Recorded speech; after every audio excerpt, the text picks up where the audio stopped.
মাগো, গৌর হরি কলিযুগে এসেছিলেন হরির নাম বিলাইতে। তখন কলিযুগের মানুষেরা কি করেছিল জানো মা? কানে হাত চাপা দিয়েছিল। কেন?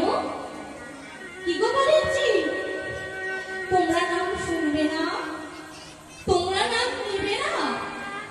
বলছে প্রভু, এই নাম শুনলে বারবার বলতে ইচ্ছে করে, এই নাম শুনলে বারবার শুনতে ইচ্ছে করে। ও, এই জন্য তোমরা নাম নেবে না, তোমরা নাম শুনবে, নাম করবে, তবেই তোমার আবার হবে গো মা।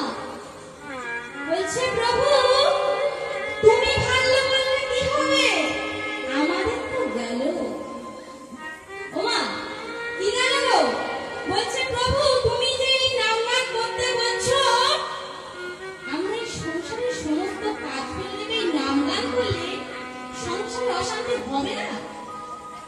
বলছে ঠিক আছে, তোমরা প্রভাতে কৃষ্ণ নাম করো, দেখবে দিন তোমাদের খুব ভালো যাবে।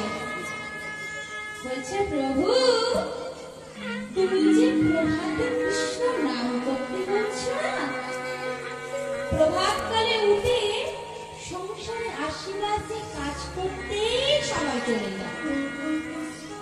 ও, তাও তো ঠিক, ঠিক আছে, তোমরা সকালে না করো, মধ্যাহ্নে অর্থাৎ দুপুরে করো।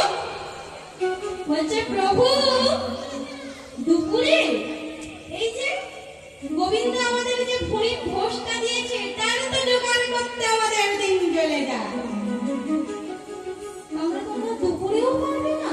বলছে না, ঠিক আছে, তোমরা সন্ধ্যাবেলায় করো। প্রভু, আর বলবো কি জানো, সকালবেলা কাজকর্ম, দুপুরে ঘুরিব, আর সন্ধ্যা হলে শয়নে যেতে ইচ্ছে করে।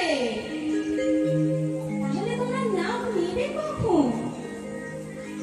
মা, সংসারে থেকেও কিন্তু মা গোবিন্দকে স্মরণ করা যায়।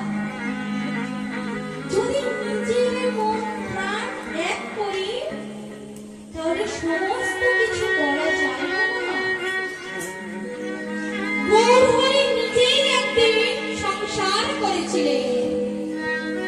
সংসার, সংসারে সংসাজ, আর সার বল রাধা গোবিন্দের চরণ। সেটাই আমাদের হবে না প্রকৃত সংসার। এই কলিযুগের মানুষে কৃষ্ণ নাম হরিনাম ছাড়া কোনো পথ নাই তোমা। এই যে আমরা এই মহতি হরিবাসরে এসেছি, ওমা সবার মন এক জায়গাতে আছে, আছে, কেউ কিন্তু সারা করছো